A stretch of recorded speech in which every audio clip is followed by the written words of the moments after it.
Então, bora lá. Dando sequência aqui ao nosso estudo. Só conferindo aqui, ver se está gravando mesmo. Ok, parece que está gravando, tudo certinho. Então, bora lá. Hoje eu vou falar sobre a Cristologia Joanina. Ele está no nosso livrinho aí na página 85. Né? Então, eu fiz aí uns slides para facilitar essa aula de hoje. Então, bora falar sobre o Evangelho de João, né?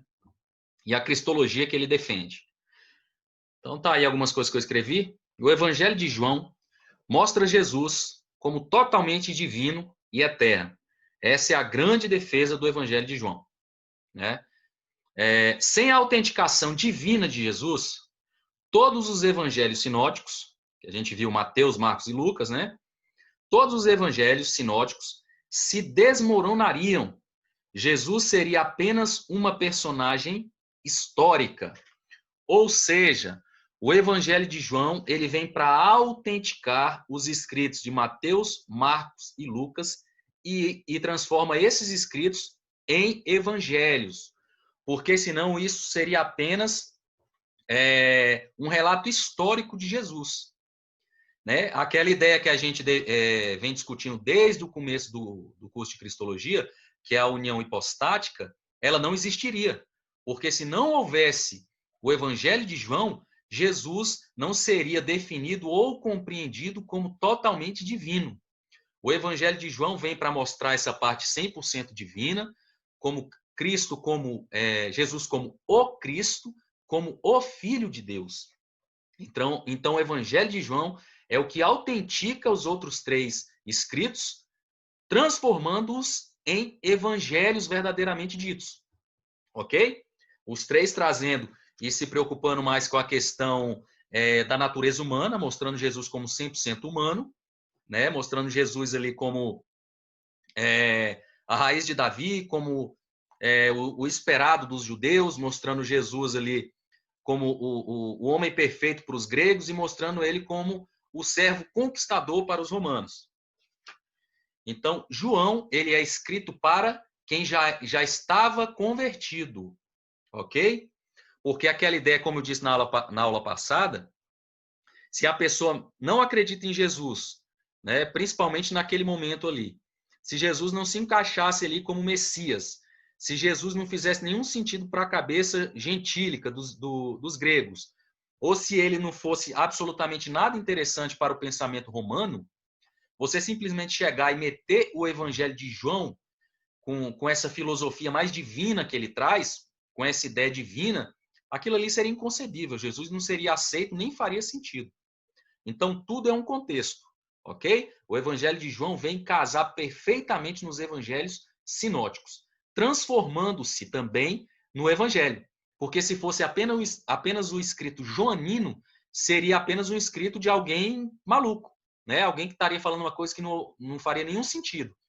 Agora, ele vem com essa ideia de Jesus como 100% Deus, autenticando os outros escritos como evangelhos. No momento dessa autenticação, ele também se autentica como evangelho. É uma coisa muito interessante. Então, há uma complementaridade, ok? Então, vou ler um pouquinho aqui na página 85, que diz aqui o seguinte, o nosso livro. O Evangelho de João é a obra-prima da alta teologia no Novo Testamento, pois nela temos, em forma de narrativa, uma exposição e defesa da divindade de Cristo. De fato, João explicitamente declara o que o motivou a escrever seu evangelho em seu penúltimo capítulo, ao explicar que seu livro não era um relato completo das obras de Jesus. Isso aí está em João 20, dos versos 30 a 31. Ele diz aqui o seguinte: Jesus realizou na presença dos seus discípulos muitos outros sinais miraculosos que não estão registrados neste livro, mas estes foram escritos para que vocês creiam que Jesus é o Cristo, o Filho de Deus, e crendo, tenham vida em seu nome. Está aí o objetivo que o próprio João diz porque ele escreveu o Evangelho.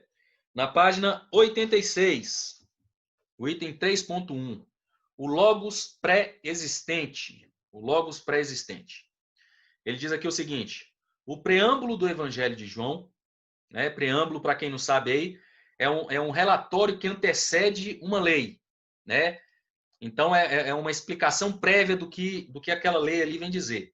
O preâmbulo do Evangelho de João, que citaremos abaixo, é, de certa maneira, um resumo, em poucas palavras, de todo o livro que seguirá. Ele nos diz quem era Jesus, o que ele fez e como as pessoas reagiram a ele. Nestas poucas palavras, temos todo o drama do Deus que visitou suas criaturas, mas foi rejeitado por elas. Isso aqui se encontra em João 1, do verso 1 a 5.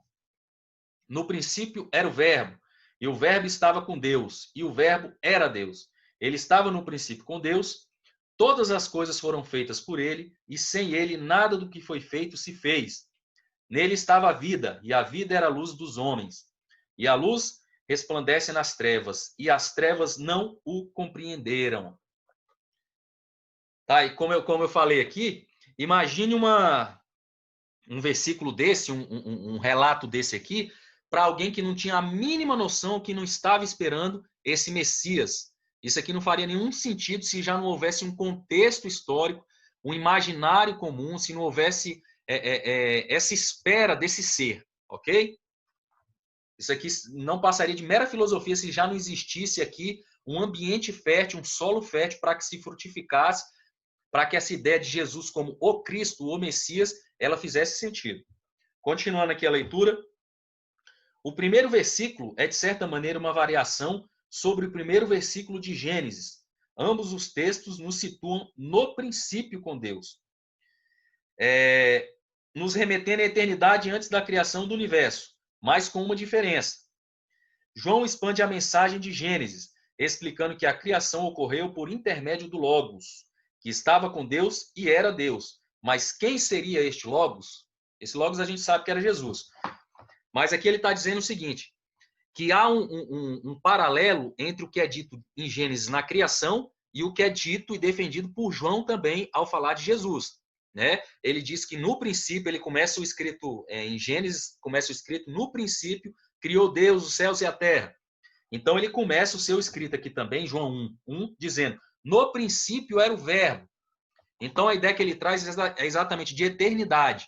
Ele expande essa ideia da criação e traz Jesus aqui com essa ideia que ele vem defender Jesus como Logos, como verbo criador. Então ele continua aqui. O Logos e Deus, apesar de sua relação próxima e íntima, não são intercambiáveis. Ele usou esse termo aqui um pouco complexo. Intercambiáveis, no sentido mais simples, eles não podem ser trocados um pelo outro. Não é a mesma coisa. Não são a mesma coisa. Então, Logos e Deus, apesar de sua relação próxima e íntima, não são a mesma coisa. Né? Não são intercambiáveis. Enquanto o Logos é Deus, Deus é mais do que apenas o Logos. Ele está fazendo uma diferenciação do Deus de Gênesis, desse Deus Logos aqui, que ele defende em João 1. As implicações desta análise são claras.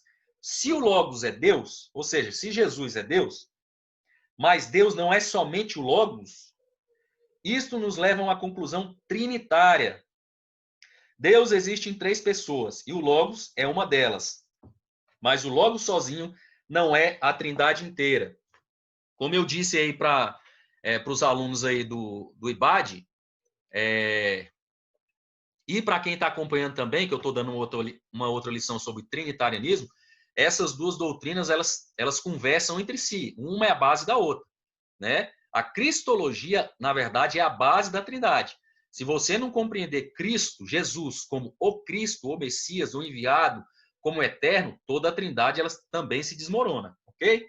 Na página 87, ele cita aqui uma fala aqui, um escrito do Cornelius Plantinga, que é um teólogo, que eu achei muito interessante aqui da gente comentar. Ele diz aqui o seguinte: os membros da Divina Trindade exaltam um aos outros, comungam um com os outros e deferem um aos outros. Cada pessoa divina abriga os outros no coração de seu ser, num constante movimento de avanço e aceitação. Cada pessoa cerca e abraça as outras. A vida interior de Deus superabunda com o amor de um pelos outros.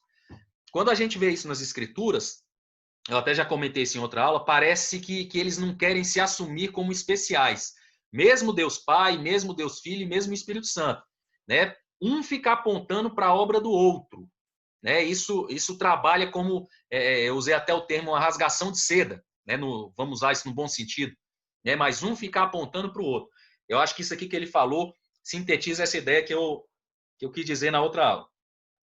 A ideia de que Jesus, ainda na página 87, a ideia de que Jesus teve uma existência anterior a seu nascimento não era nova quando João escreveu o seu evangelho. De fato, sendo que João foi um dos últimos livros do Novo Testamento a serem escritos, se não o último. Já encontramos essa ideia em Paulo e outros autores neotestamentários. Ou seja, tanto o ambiente da espera, do aguardo desse Messias já existia, o imaginário, aquela percepção, aquela noção já existia, quanto essa ideia aqui que ele defende aqui, que não era nova essa questão dessa pré-existência de Jesus, ok? Então, por isso que não foi tão difícil, apesar de que houve questionamento em relação a isso, né? Nunca é 100% essas questões.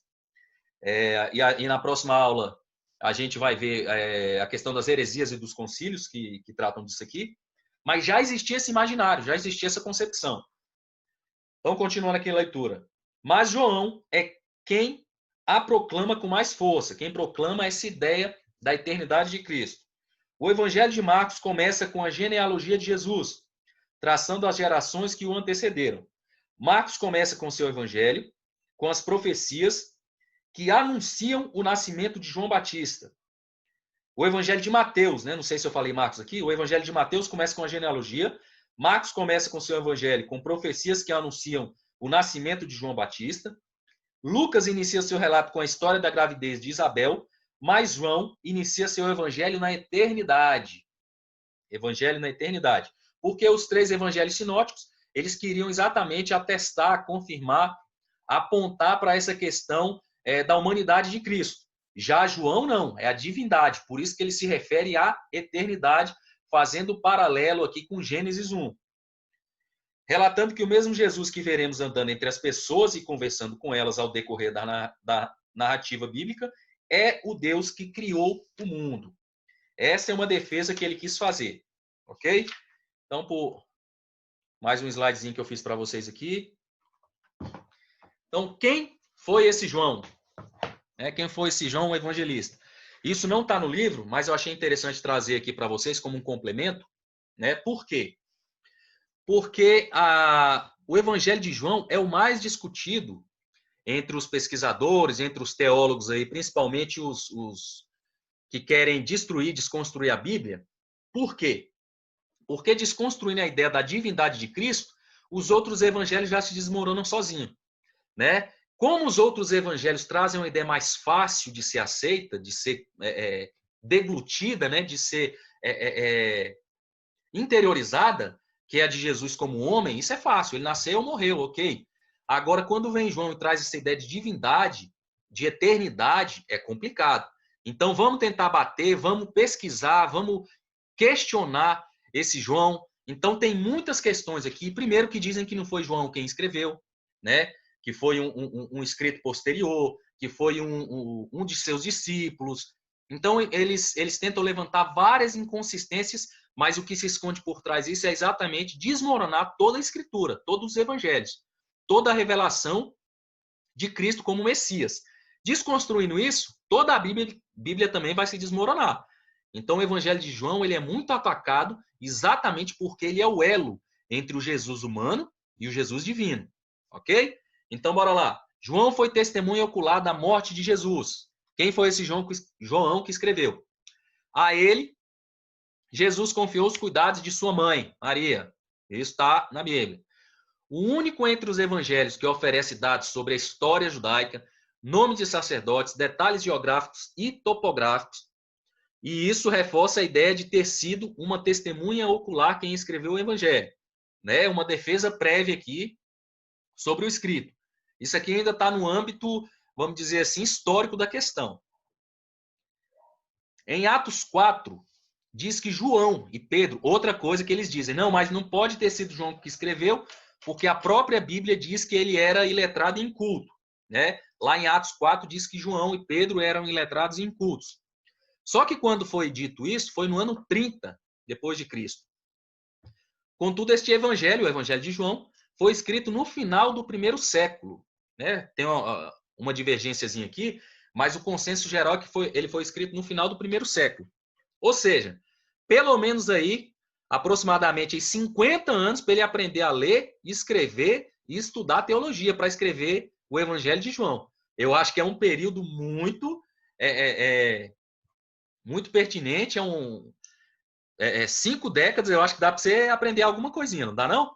Né? Para você escrever tanto o Evangelho, se você quiser escrever Apocalipse também, você pode escrever de groja aí para o pessoal, né? Mas tem alguma discussão ainda em relação a isso. Muitos discordam da datação do Evangelho, datando no ano 55 a 60 depois de Cristo, porque não há nenhum comentário no Evangelho de João sobre a destruição de Jerusalém, que aconteceu no ano 70. E foi um evento cataclísmico, né, para os judeus. Então, muito provavelmente, seria uma questão muito lógica se o Evangelho tivesse sido escrito em anos depois dele fazer referência à destruição de Jerusalém.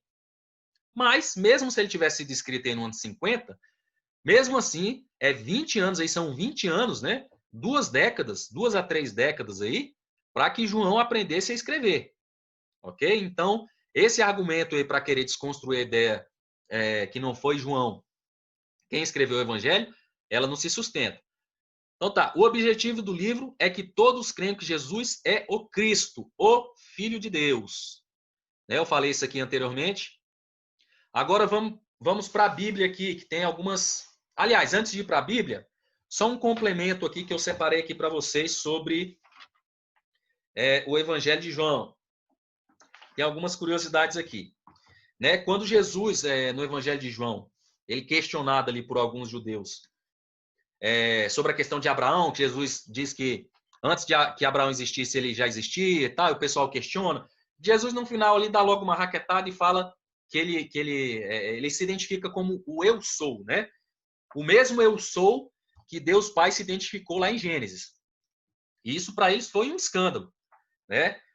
Nessa pegada do eu sou, ele se identifica como eu sou com 7 elementos humanos. Olha que coisa interessante. Ele se identifica como eu sou no sentido divino, no sentido da pré-existência, né? Mas ele vem relatando ali em 7 situações, e o número 7 a gente já viu, não vou nem chamar de número místico, mas tem um significado muito forte nesse sentido, né? Ele faz referências materiais, ele se identifica como eu sou divino, mas ele se identifica como eu sou material por 7 vezes. Né? Então, João 6, do verso 35 ao 48, ele se identifica como o eu sou o pão da vida. Em João 8, 12, ele se identifica como eu sou a luz do mundo, tudo elemento material humano. Apesar do discurso ser tentando provar a divindade dele, mostrando a divindade, ele se reporta ao eu sou também humano.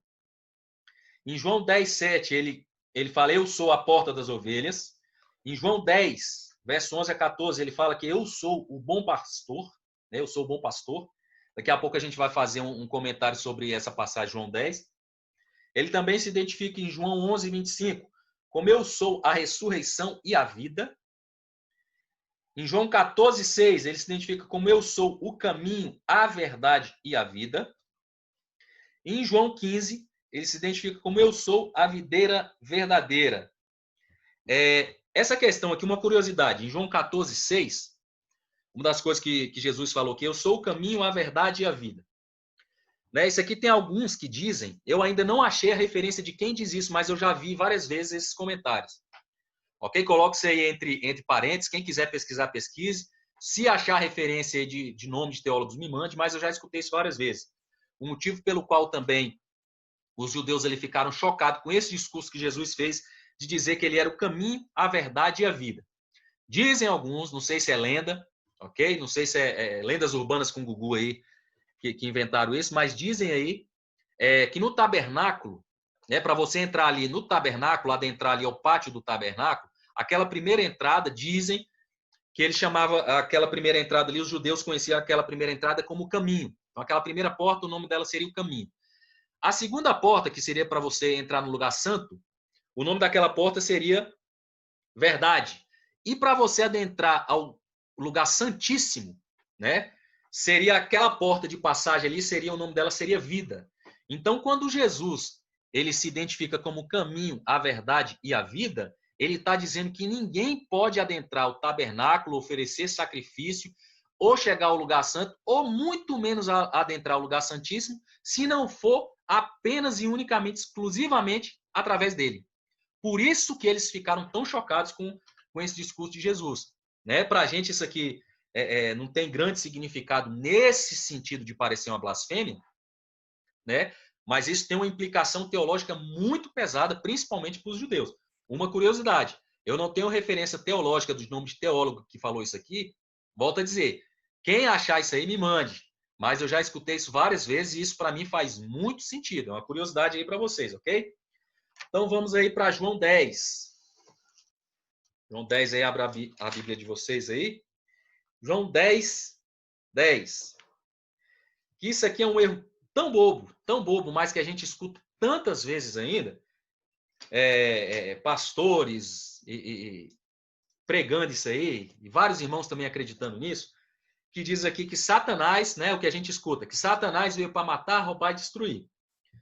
Satanás pode fazer isso? Até pode. Ele pode querer matar? Pode. Mas ele também pode querer não matar. Se aquilo ali for estratégico para ele conseguir a obra dele, ele pode não querer matar, pode não querer destruir. Isso tudo depende da estratégia. O que ele quer é destruir a imagem de Deus que a gente carrega. O que ele quer é exatamente frustrar o plano de Deus. A guerra de Satanás, na verdade, é contra o que Cristo é. Né? A guerra dele é contra Cristo, contra as criaturas de Cristo, contra o mundo criado por Cristo, através da palavra dele e sustentado por ele. Mas só que o texto de João 10, ele não está falando sobre Satanás. Então, muito cuidado com isso. Dentro de um curso teológico, a gente tem que discutir certas questões. Ah, mas Satanás também pode fazer isso? Pode. Mas o texto não diz isso. Jesus está se referindo aqui, o ladrão não vem senão a matar, a roubar, matar e destruir. Ele chama de ladrão os falsos pastores. Os falsos pastores. Aquelas pessoas que se apresentam como o caminho para as pessoas, né? Para conduzir as pessoas, só que estão levando ela para o matadouro, só que estão levando ela para um caminho que não é de cuidado de um pastor, ok? O texto não fala sobre Satanás, não fala sobre Satanás. A gente pode inferir isso como compreensão? Pode, mas nunca se refira a essa passagem, porque essa passagem não está se referindo a Satanás, ok? Deixa eu ver outra passagem aqui que a gente pode discutir que eu acho muito interessante. Ok, aqui, João 12. João 12. Essa passagem eu vou deixar para vocês se questionarem. Né, que ele diz aqui o seguinte, ele vem fazendo um discurso aqui, João 12, a partir do verso 38. Leiam tudo aí se vocês forem conferir. Que ele diz aqui o seguinte, para que se cumprisse a palavra do profeta Isaías que diz, Senhor, quem creu na nossa pregação e a quem foi revelado o braço do Senhor, por isso não podia crer. Então Isaías disse outra vez, cegou-lhe os olhos e endureceu-lhes o coração, a fim de que não vejam com os olhos e compreendam no coração, e se convertam, e eu os cure. Quem quiser ver a referência aí, está Isaías 6:10, ok?